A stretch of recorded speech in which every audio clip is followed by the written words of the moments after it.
solved.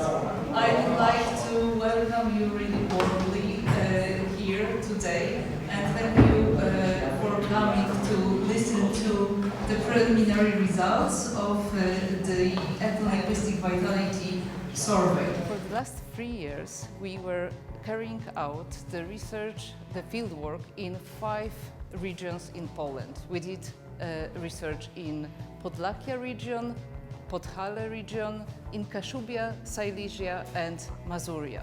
It was both the ethno-linguistic vitality study and in-depth ethnographic sociolinguistic research into language practices and attitudes within those communities.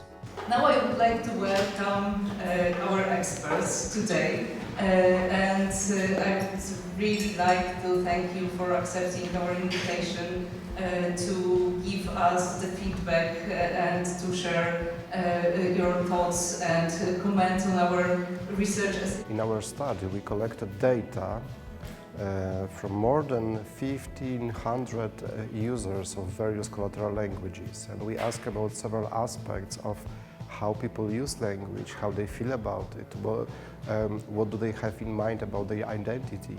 But here also, when we analyzed data, we applied quite complex, modern statistical techniques, also known from psychometrics, in which we try to indicate some more general phenomena on the basis of the set of indicators, set of variables each respondent answered to us. So we are able to see like a broad picture about various opinions, attitudes about collateral languages and what people think about them. Congratulations to all of you for this beautiful piece of work.